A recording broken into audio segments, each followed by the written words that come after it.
Hello and welcome back for another sugar flower tutorial. This week we are making these lovely ferns. They're our new cutters and I'm a little bit obsessed with them actually. I think they're so pretty.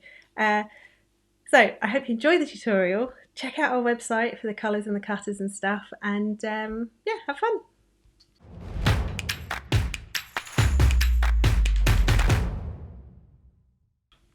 So here's my finished fern. Like I said, lots and lots of movement, which I love.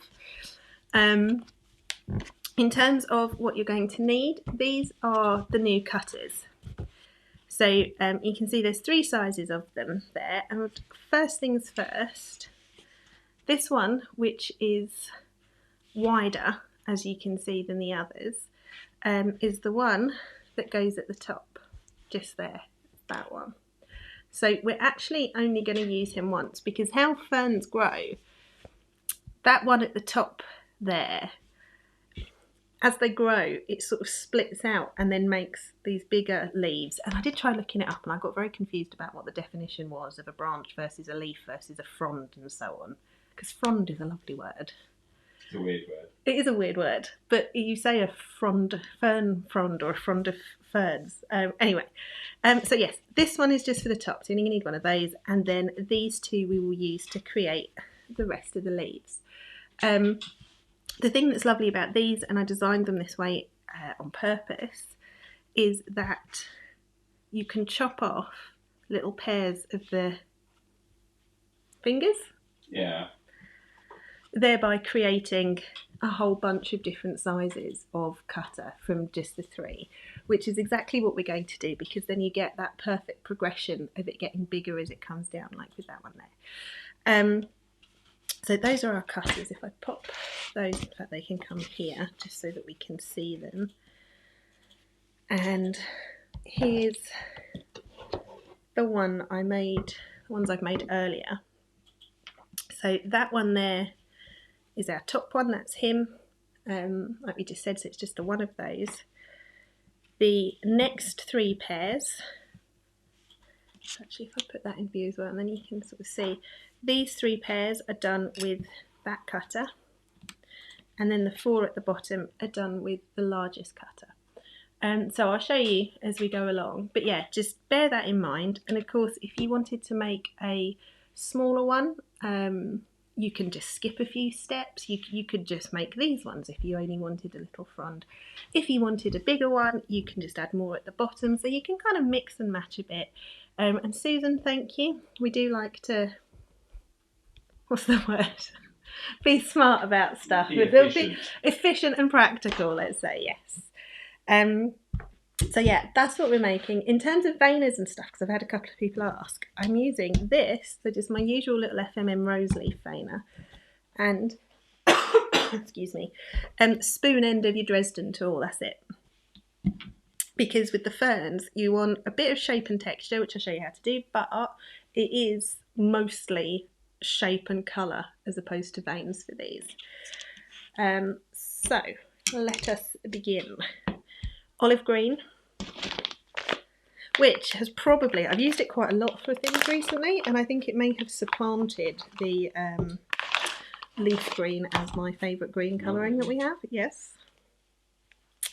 So that's the sort of colour that we want to go for. And I've got some white here. I am, of course, using our flower paste, which is also available on our website. You can see it's nice and soft, plenty of stretch, rolls nice and thin, and takes colour really well, and well, does the job quite nicely, I think. And I'm not just saying that. So I can pop some colour in. As always, don't go mad with your colour. You need less than you think. You don't want to oversaturate the paste and create something that is going to be sticky and never dry properly because we've put so much colouring in it. And you can, of course, always add more, but you can't take it away. And in fact, through, I'm going to say luck more than judgment, that is about perfect. So I shall smush in what I had from earlier, and then I've got plenty to work with.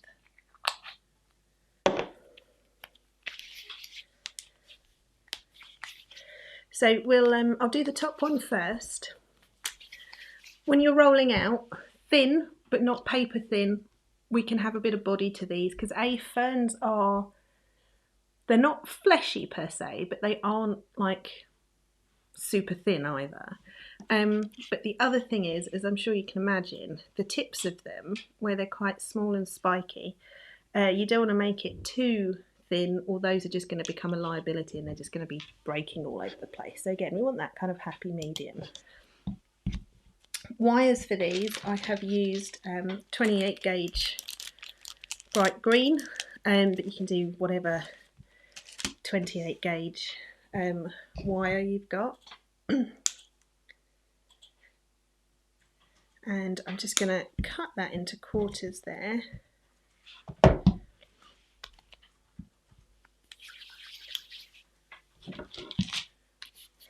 And I'll just start with the one at the top because he's our only one that sort of doesn't fit the pattern.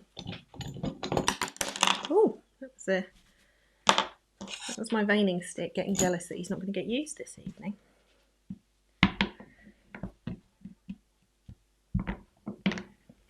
So, a little bit of corn flour so we're not sticking. And then we'll just press, give it a wiggle and pull away the outside, and as you can see you're going to get a nice clean cut, which makes me happy. Sorry, frog in my throat tonight. So I'm going to pop him on my petal pad and I'm going to make a little twiddle. So is everyone happy making twiddles, or do you want me to do sort of go through in a bit of detail how to do that, because it's one we do all the time. So I'm going to pop a bit of water on the wire, little sausage, and then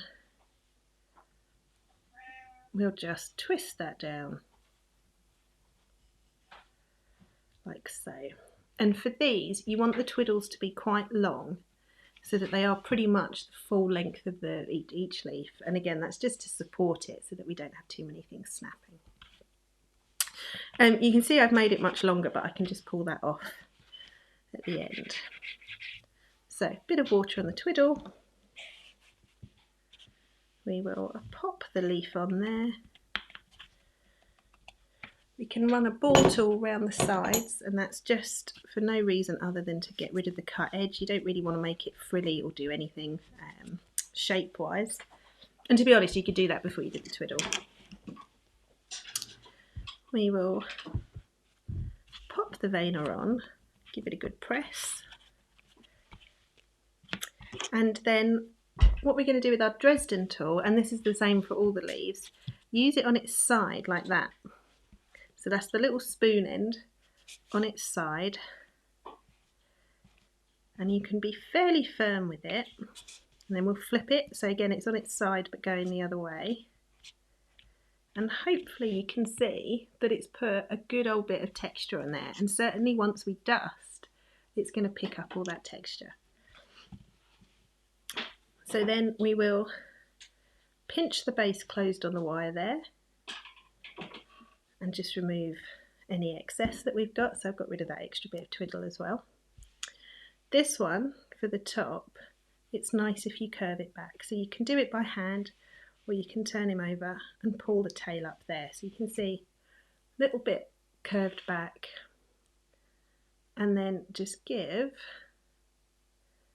it a little pinch from behind to create that lovely sort of cupped up shape with that curve going backwards. So that is our top one here. And then because they've got that nice long wire, you can just pop them in some polystyrene. You don't really need to put them on anything special to dry or whatever. So you just need one of those for the top. So I'll roll out a few more now because I'll show you doing all the side petals. No, not petals, leaves. So we're still not sure. So I did look up some fun facts about ferns, obviously. And so ferns have been around for like 300 million years, they think. But there is a species of fern that exists in the fossil record from about 70 million years ago that still exists today. So the ones older than that, they don't have a still alive version of. Yeah. Which is like 70 million years. It's a long time. It's ridiculous.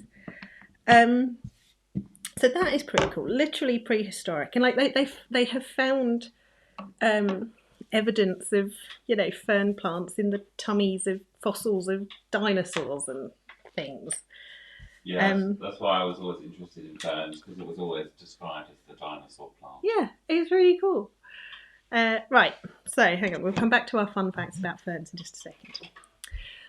So I'm going to cut 3 for each side. So I'm not going to do both sides because obviously you can duplicate the second side. So you would be cutting 6 in total of the smaller one.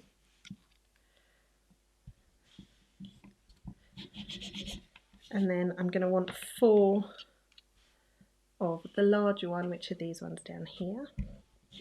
I could totally have rolled out a larger piece of flour paste, but you know. Okay, so I want 4 of these ones. It's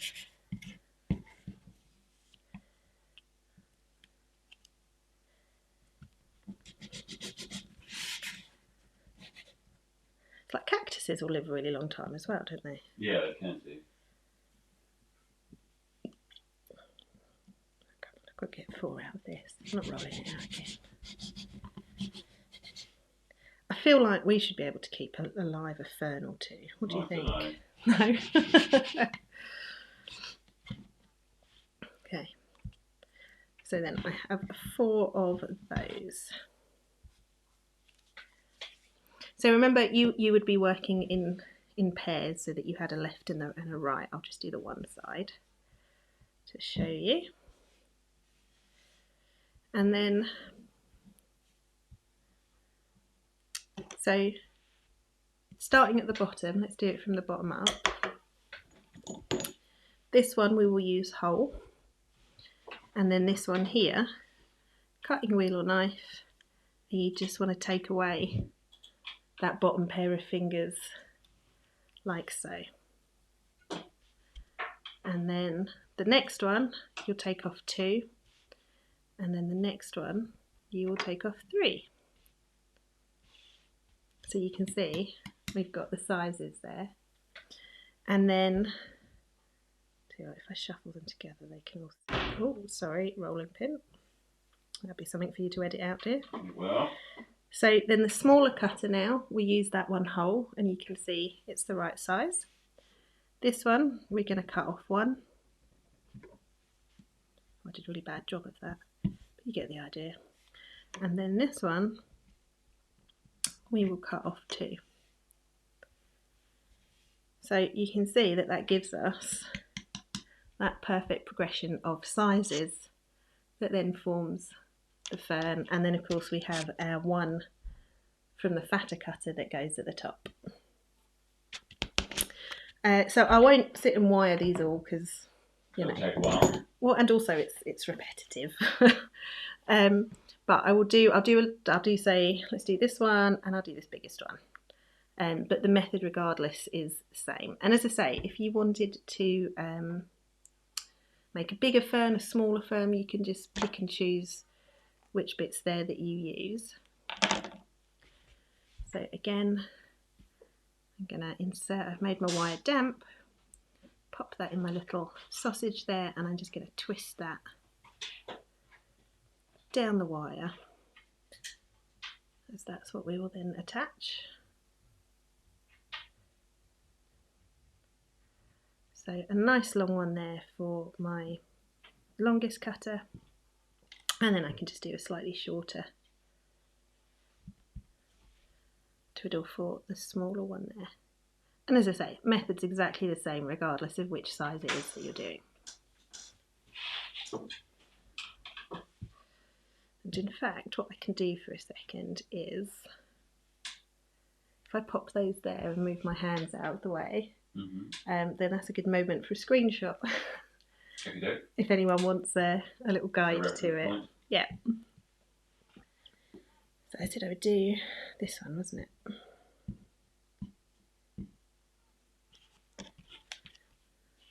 So a touch of water on the twiddle. You can use glue if you prefer. And I'll pop that on. And I'm going to do the same with this big one.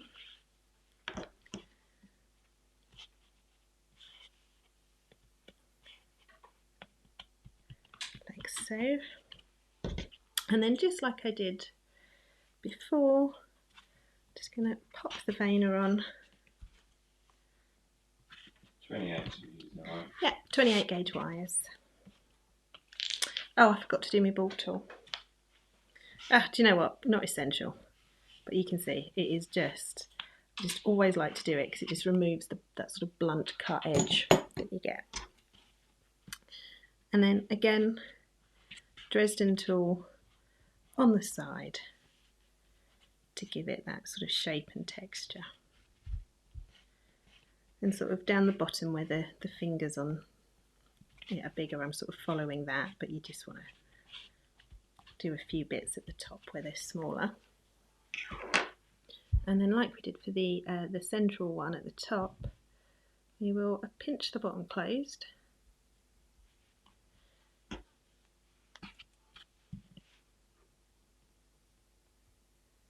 Like so.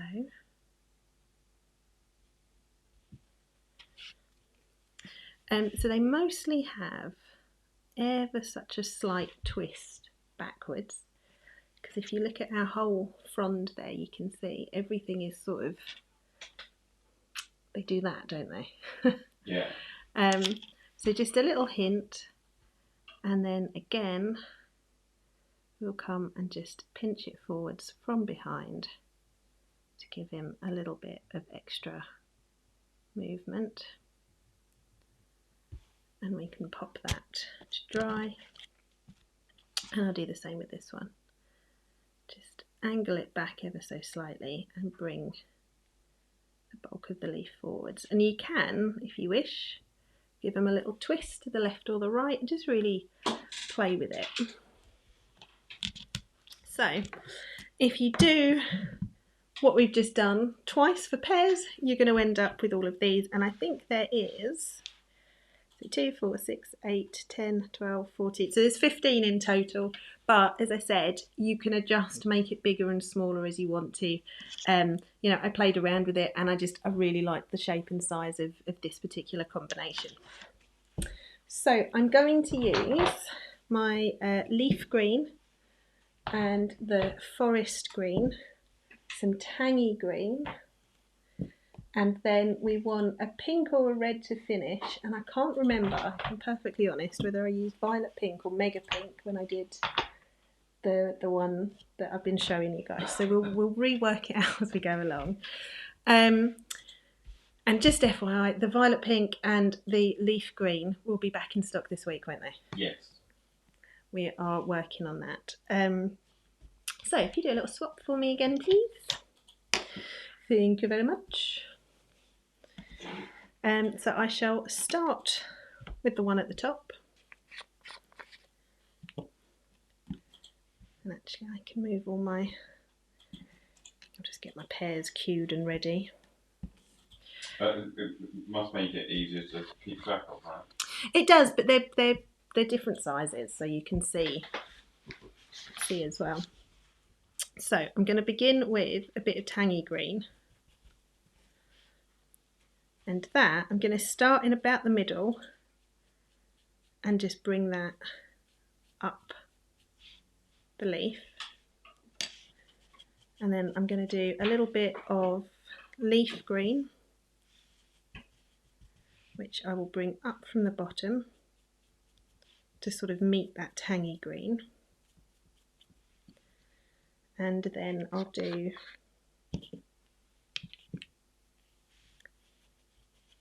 a little bit of the forest green just to darken it up at the base. So I'm going to repeat that on all my little leaves. And then we can see how he looks green, and then we can sort of decide what we want to do with the sort of pinky reddy colour. because it can sometimes be quite handy if you're doing something like that where you've got that blush of a contrasting colour. It can be quite good if you do that at the end once it's taped together. So yeah, when we're at CI, Jackie, we will have a full complement of the shop. What do we usually do? We always have all the colours. We have most of the cutters. What we tend to do is we don't necessarily have a space to put everything out, but we usually bring a few of each cutter, don't we? So if someone asks, we can say, aha, yes, we have specifically, one or two of those. So if there's something you want to get that you can't see on display, ask us, because we've probably bought a few. It's just that we don't necessarily have... We don't have quite the space. The shop frontage, as it were, isn't it? Yeah, have everything we sell, but most of it is. But yeah, definitely books, colours, flower paste, the Rapid Rose stuff, all the Rapid Rose stuff, and we do take like the popular cutters. So we'll have the new cutters, and the other popular ones for sure. So I'm just kind of batch colouring these and doing all of the tangy green bits on them, and then I can go over and do my other green shades. And these, I made these this afternoon, so they've had a little while to dry. I've made a lot of flowers today. Yeah. We've got, Chris has a cousin, one of his many, many cousins. He's getting married at the weekend. And we are, inevitably, but it's okay, delivering a cake. Odd cake duty.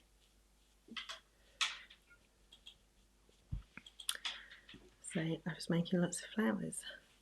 And I have to say, it will be, not challenge is the wrong word, but the whole cake is white. So it's a white cake with white decoration and all white flowers on it, which, as you guys will know, is not my usual MO. So the photographer's good at his job. Well, yeah.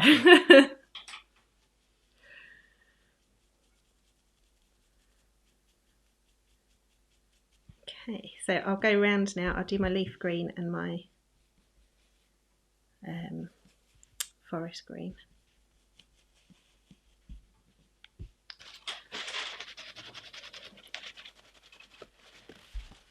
Right, do you dust the backside of your flowers after scale? So only if it is going to be visible. So if things are going on a cake where the back of the sugar flowers are sort of against the cake and therefore cannot be seen, then no, I don't bother, because it's one of those things, if no one can see it, why sort of spend your time doing it? The only exception to that is that if I've got a design where, for example, it has got long tendrils of leaves, say, or something else that are kind of, coming off, branching off and standing away from the cake, then that, yes, potentially I would, if it is something that can be seen.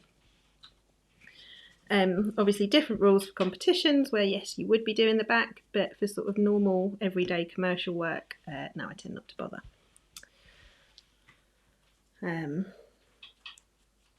Catherine, see, they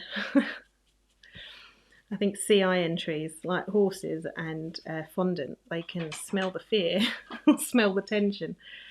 Who was that? I was chatting to someone the other day about CI, and I think maybe they'd bought an entry, but they weren't sure if they'd do it. And we were just saying that it's you kind of need that magic trio of a good idea, enthusiasm for the idea, and then the real magic ingredient, which is the time to actually do it, and to do it in the way that you imagined. Yeah. And I used to compete a lot, didn't I? But sadly, it has. Was it 2018, 2019? I think was the last time. Well, I can't remember. Yeah, around then. Because it's just impossible to make time to do that alongside the feature, the shop and everything, let alone the feature. Can you imagine? No. It'd leave me. There's no two ways about it. You'd just be doing CI on your own. So yes, unfortunately, no, we don't. We have done cake and bake in the past, haven't we? We have. But these days, we were going to do it last year, and then 2 months before the show, they changed the date and the venue. Yeah. Which wasn't. And how long it was.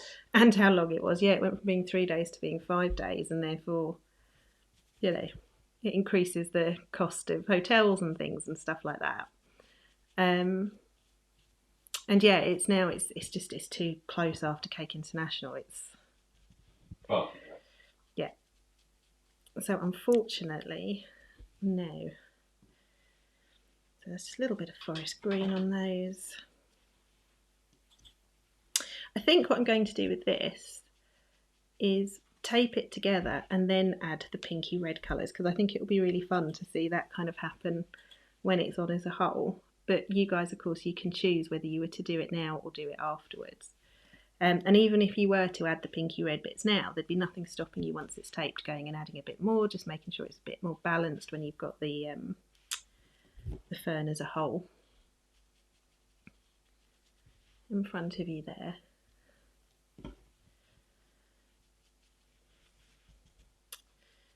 So let's see, we'll do some autumny things. Would you guys like to see an autumn fern? Would that be a good... Because every year we do something autumnal themed, don't we? What do you guys reckon about... Did I dust these ones? I'm not sure. About doing an autumn fern. Let me know in the comments, and then we can plan that in, and then we'll have to do something Halloween-y, because we always do something daft for Halloween, don't we? Yeah. Halloween's always a difficult one, because it's fun for us, but then also it's prime Cake International time. Yeah. Okay, so this is our lone top one, and again, remember, you can tell because it's got that wider top, wider bottom even. So we will attach the tape and bring it down just a little bit, like so. If you struggle attaching it at the top, you can always do it the other way around. Just start it off in the middle of the wire, bring it up to just under the leaf, and then it's in position ready to use. We'll do the smallest ones first, and they want to be quite close and almost overlapping. So these are the littlest ones. We'll bend one way. Can you see there just how close it is? Because it's important, like, at the risk of sounding like a stroppy teacher, pay attention to the taping, because they need to be quite dense and they need to be very close to the stem. If they're too leggy, if you've got too much wire and stem going on, they kind of look wrong. So one way and one the other way. So again, pretty close there. And we'll bring that round. Like so. And of course, everything is wired, so we will be able to make some adjustments later on as well. What I will do in preparation is just give my rightwards and leftwards bend to them, because it is much easier to do when you've got free hands than when you're trying to balance the thing as well. Catherine asked, if you were doing a smaller fern, would you still keep that top leaf the same / whole? Yes, because I would just do, say, that much of it. If you look at a fern, like just Google it, that top one is wider at the bottom because it's those widest bits that then end up branching out and becoming these other bits. It's a bit sort of... almost one connected. Yeah. So yeah, I would keep that top one the same. But I would also say, by all means, experiment with it and see what you come up with. I've only had these cutters for a little bit longer than you guys have. So yeah, have a play and see what works.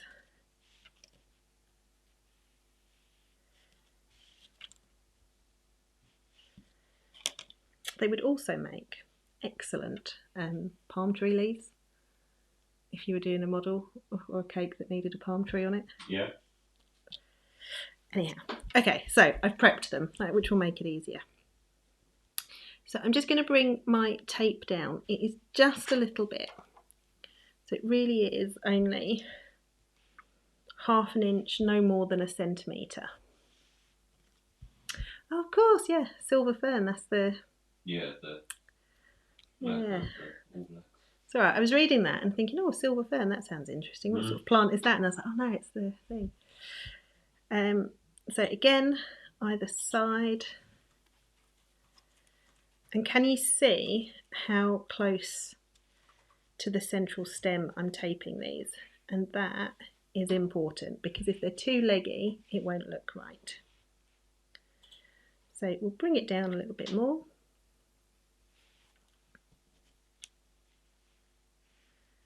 Add, I've done these back to front. Hold the line please, caller. You know what you were saying about keeping your pairs organised? Mm-hmm. Totally should have done that. Uh-huh. Learning opportunity for everyone. Right, there we go. It's that slight, ever so slightly smaller one next. There is so yeah, taping them and getting the shape is a little bit on the tricky side, just because of how the gaps you need to leave on the stem and getting it to look natural. On the website where you can buy them, so if you just go onto our website, go shop and then go cutters and leaves, you'll see them there, and there's a good few pictures. Oh, and there's a nice picture on the packaging as well.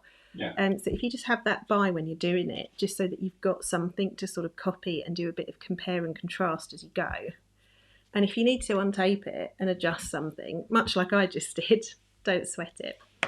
So you can see those. So those are the three that we've done from the smaller cutter there. So I shall bring the tape down a little bit, like so. And actually, can you see? So that leaf wants to go there. So I actually want to bring my tape down just a tiny bit more.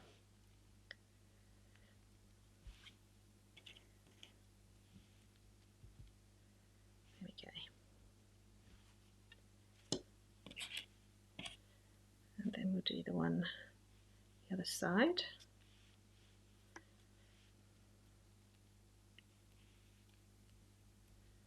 And then this is about where I'll add my bit of 20 gauge in. So you're just going to hold it alongside and just include it as you wrap the tape around to sort of splint it on.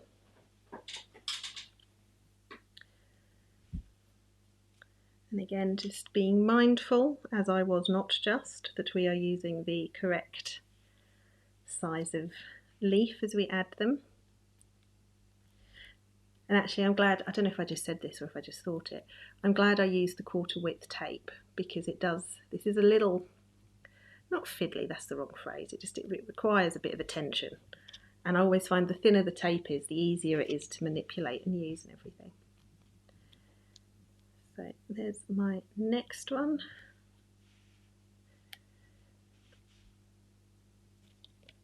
Yes, it's this one, I think. Yeah, I haven't done it again.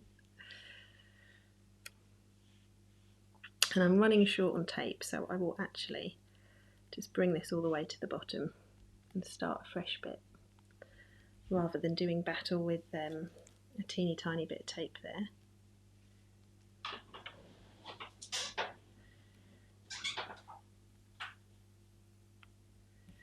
And can you see, you want, as you attach them, so because the leaves get bigger, your gap needs to get bigger, so there's space for it. And you just sort of want them touching when they're sticking out at that sideways angle.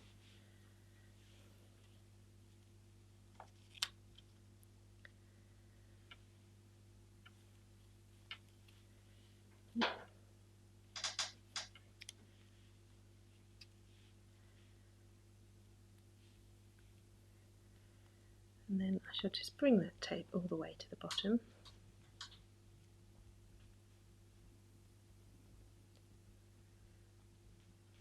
Like so. And then this is where we want the whole thing. You see the shape there on the finished one in my right hand. So we just want the whole thing to just curve back ever so slightly. And then we can move and adjust the individual leaves as required. And there we have a rather charming little fern. So if you wanted a green fern, that would be it. What I would probably look to do, if I was keeping this green, would be to just take a little bit of my forest green colour there and just sort of rerun it up the middle, because I love, and this is, it's partly realistic, there's a little artistic license in this as well, but I do love when you've got branches of leaves, when you get that sort of burst of colour going up the middle. I just think it looks so pretty. And actually, now that I come to it, I think it was the Mega Pink that I used on those edges. So I shall just grab a pinky brush.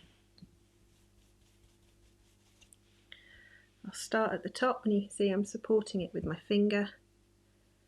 And we just want these light and repetitive brush strokes on the tips of the leaves, and my brush is almost completely perpendicular to the fern leaves there, because we just want to catch the edges, and we're just drawing a little bit of colour down.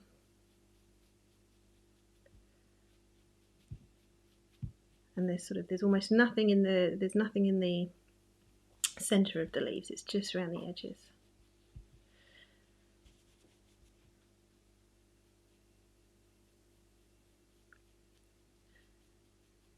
And remember, I know I always say this, that the repetitive brush strokes are important, because not only are they colouring it, but it blends the colours in as well.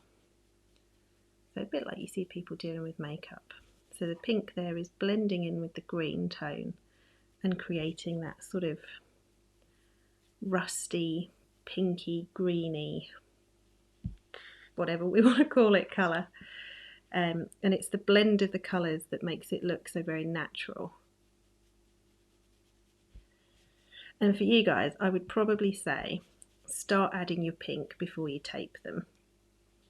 But you can always touch up the pink once they're whole as well. But I just wanted you to see the pink happen. And you sort of get a bit more of an impact when you're doing it all at once like this. And you can see it's that perpendicular brush stroke, so it's picking up the edges and picking up the shape we did with our Dresden tool.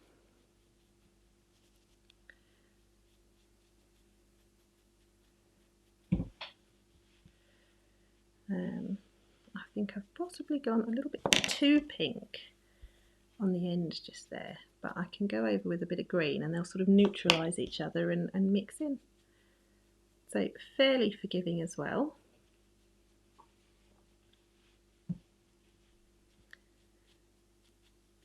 And there we have a fern.